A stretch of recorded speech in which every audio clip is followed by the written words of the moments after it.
contar muito brevemente um pouco da minha história, bem resumida. Eu fui abusado pelo meu próprio pai com 3 anos de idade. Aos 5 anos de idade, os meus irmãos tinham prazer em ver crianças ter relação sexual e colocavam eu para ter relação sexual com outras crianças. E isso várias vezes podia. E daí para frente eu cresci com um conflito de identidade muito grande, sem ter uma orientação sexual. E até os meus 15 anos eu tinha uma vida homoafetiva, mas para mim aquilo era normal. E foi quando Deus, pela misericórdia, tirou a prática e o desejo do meu coração, mas não se apresentou para mim. Deus só veio se apresentar para mim com 33 anos de idade, ele recolhendo minha mãe, foi a única forma que ele encontrou para poder se apresentar para mim. É um pouco mais extenso, mas eu estou resumindo bem para vocês poderem entender de onde Deus me tirou um pouco.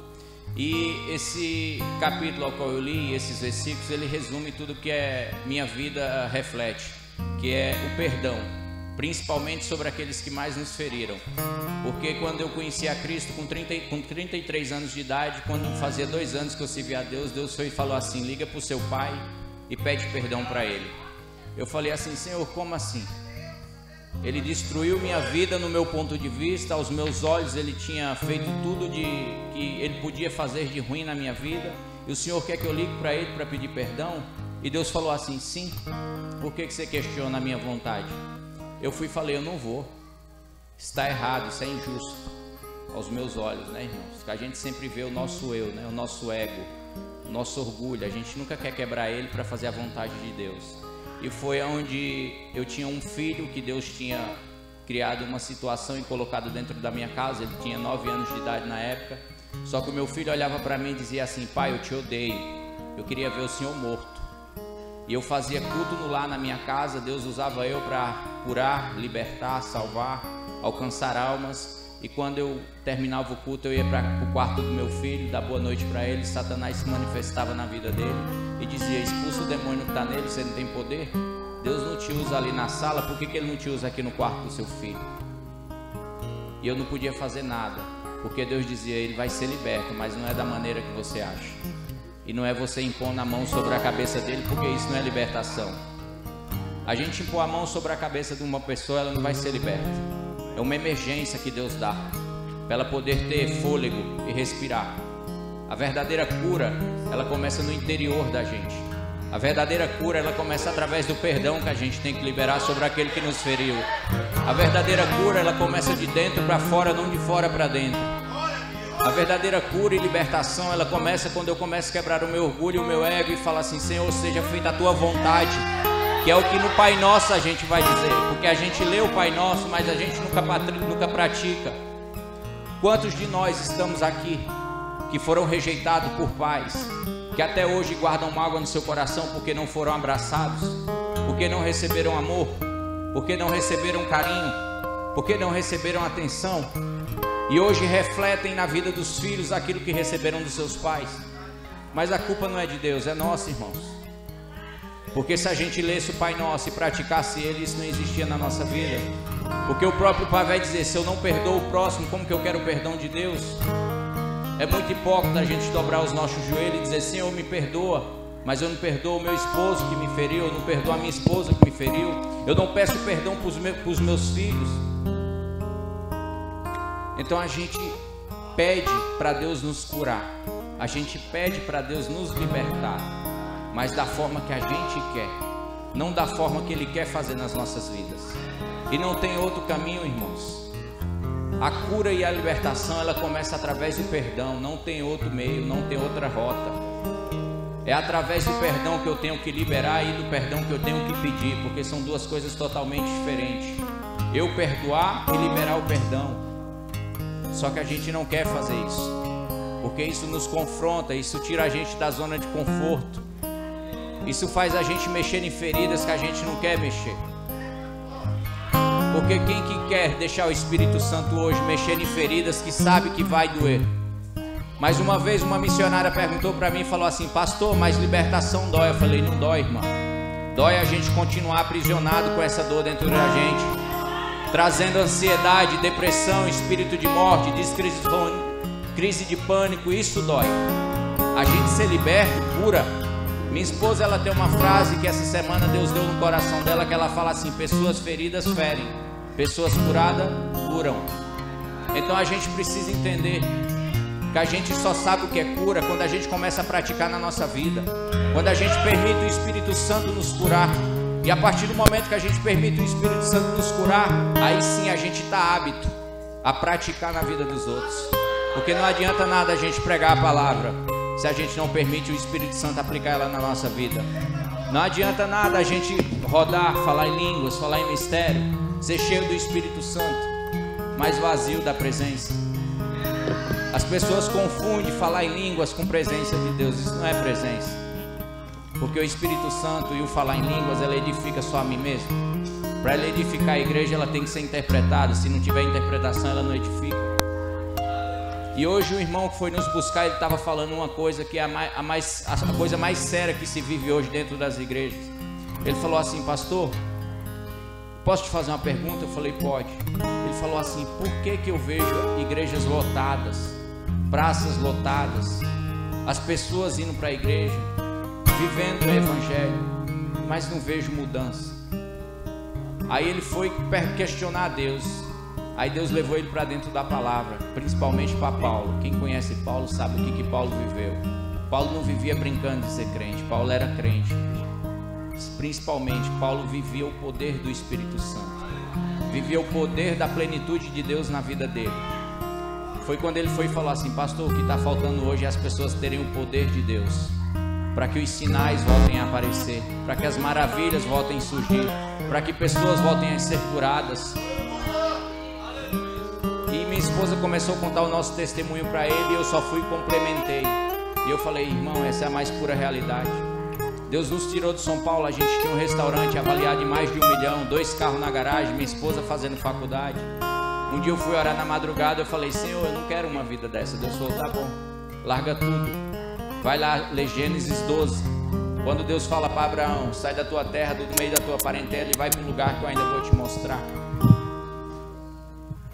E Deus nos colocou dentro de um avião, sem condição, sem recurso, sem nada. Já faz 2 anos que a gente faz missão. Deus nos levou para Belém do Pará para evangelizar prostitutas, homossexuais, traficantes. Só que antes de eu sair de São Paulo, Deus falou assim: em todo tempo seja alva as suas vestes, nunca falta o azeite sobre a sua cabeça. E quando eu cheguei em Belém do Pará, pastores chegaram para mim e falaram assim: eu vou fazer sua agenda, vamos abrir igreja. E eu falei: pastor, quem faz minha agenda é Deus, e a igreja só vai ser aberta na hora que Deus disser que é o tempo. Ali eu recebi proposta de grandes líderes religiosos. E quem que não almeja entrar num grande ministério e ser reconhecido? Isso é o que todos esperam, né? Só que ali eu comecei a entender que isso não vale de nada, irmãos. Se a presença de Deus não estiver na sua vida, isso é inútil. É um evangelho raso, um evangelho sem intimidade, um evangelho sem conhecimento. Então que nessa noite a gente venha refletir. A gente veio aqui buscar o quê? Só a mensagem ou realmente a cura? Mas não é cura através de uma oração que vão fazer sobre a sua vida. Ela começa partindo de você. É você dizer: não, Senhor, eu quero ser curado, mas começa a trabalhar agora dentro de mim. Traz à minha memória, traz ao meu coração quem que eu tenho que te pedir perdão, quem que eu tenho que liberar o perdão, quem que eu tenho que abraçar que eu não abraço mais, quem que eu tenho que dizer que amo que eu não falo mais. É os nossos filhos, é os nossos cônjuges, são os nossos pastores, são os nossos líderes. Quem que o Espírito Santo está trazendo à sua memória nesse momento? É aí que Ele quer agir, é aí que Ele quer começar a cura, dentro de você, não é fora. E com a permissão, eu queria que todos se colocassem de pé, fazendo um favor, para a gente fazer uma simples oração. Amém?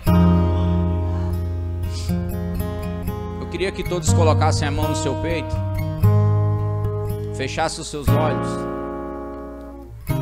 e dissessem assim: Senhor Jesus, neste momento, que o Teu Espírito Santo venha trazer à minha memória tudo aquilo que me aprisiona até hoje, toda rejeição, toda falta de amor, de afeto, de carinho, de atenção, tudo aquilo que eu sofri de abusos, agressão, rejeição paterna e materna, todo o sangramento espiritual que eu sofri através de líderes religiosos, pastores que me feriram e me magoaram, eu rejeito, renego e renuncio toda ligação e acesso que as trevas tinham sobre a minha vida e que até hoje davam legalidade a Satanás para me acusar, me aprisionar,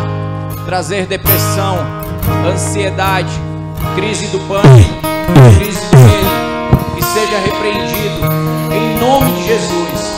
Que o Espírito Santo venha burdar o meu ser, me transformar de dentro para fora e não permita mais que eu venha viver esse evangelho raso, sem profundidade espiritual, sem intimidade com o Espírito Santo. Que eu venha conhecer o Espírito Santo na sua plenitude, da sua palavra, para que eu possa curar outras pessoas através da minha vida, mas comece a fazer a verdadeira cura e libertação dentro do meu ser.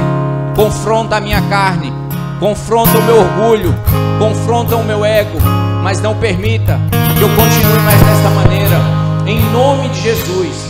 E eu te peço que eu não saia daqui da mesma forma que eu entrei, mas que eu venha começar a sair transformado, em nome de Jesus. É o que eu te peço, para a honra e glória do teu nome. Amém. Irmãos,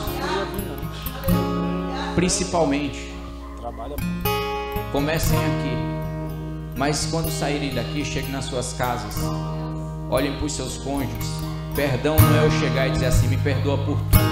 Não, não. A gente tem que descrever o que está dentro da gente.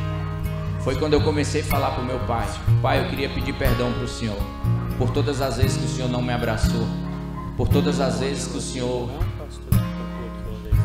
fez eu gerar dentro de mim expectativas e eu me frustrei, pelas vezes que eu esperei o Senhor pelo menos ligar para mim para dizer que estava com saudade ou que me amava.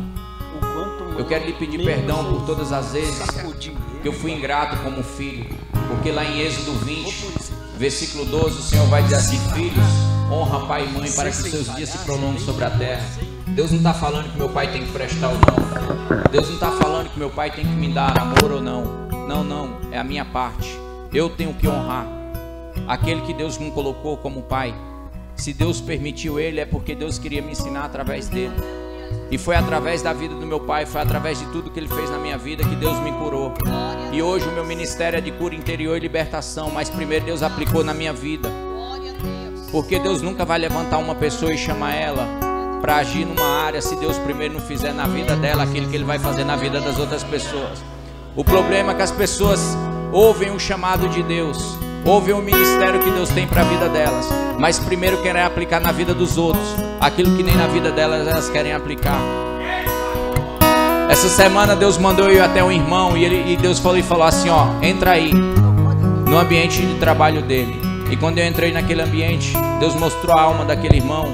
E eu falei assim: Senhor, o que está acontecendo? Deus falou: para você ver, feridas que os ministérios fizeram nele. Mas a gente está aqui, irmão, para curar pessoas, não é para adoecê-las. A gente está aqui para salvar almas, não é para matar elas. A gente está aqui para trazer as almas para o reino de Deus, não é para distanciar elas do reino de Deus. Irmãos, a gente está fazendo isso e não está entendendo o real propósito do Evangelho. Para que a gente está servindo a Deus? Só para dizer que é crente? A gente está vivendo uma mentira. O Evangelho é renúncia. O Evangelho é matar a carne. O Evangelho é buscar as almas e curar elas, não é matar elas. O Evangelho é permitir elas sentir o amor de Cristo através de nossas vidas. Porque Paulo vai dizer em 1 Coríntios 13: o amor tudo sofre, tudo crê, tudo espera, tudo suporta. Mas a gente não quer suportar nada, a gente não quer esperar nada. Que evangelho é esse que a gente está vivendo, gente? Não é Deus que mudou, somos nós. Somos nós que estamos mudando. Estamos nos acomodando às coisas mundanas. Paulo também vai dizer na sua palavra: tudo me convém, mas nem tudo me é lícito. Não é porque o mundo me oferece que eu tenho que abraçar aquilo que o mundo está me oferecendo. Eu tenho que ser luz, não trevas. Eu tenho que levar o amor de Cristo, não tristeza ao coração das pessoas. Então que vocês possam refletir nessa mensagem. Como a irmã mesmo falou aqui, não crie expectativa na pregadora, não crie expectativa no cantor. Crie expectativa em Cristo. Crie expectativa no Espírito Santo. Crie expectativa em Deus, que vocês não vão se frustrar. Nada vai tirar vocês da presença de Deus. Não é o homem, não é a mulher, não é nada.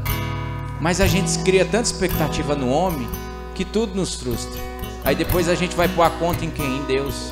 Tá vendo, Senhor? Por que o Senhor permitiu? Deus não permitiu, você permitiu. Você colocou no seu coração um trono que só cabia ao Senhor. E você fez o homem reinar no lugar dele, no lugar do Espírito Santo. Então que vocês reflitam nessa mensagem. Eu agradeço a oportunidade.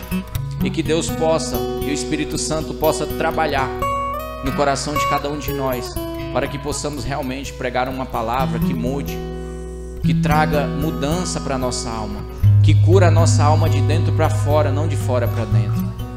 A nossa alma precisa ser curada, precisa ser transformada, ela precisa ser alcançada pelo Espírito Santo e pelo amor de Cristo. Se a nossa alma não tiver cura, a gente não consegue viver a plenitude do amor de Cristo. A gente não consegue viver o verdadeiro evangelho, irmãos. E eu agradeço em nome de Jesus, amém? Canal Aliança Vídeo. Aqui você encontra conteúdos que irão edificar a sua vida. Louvores, palavra, oração. São mais de 1000 vídeos publicados para abençoar milhares de vidas. Inscreva-se no nosso canal, deixe o seu like, comente e compartilhe.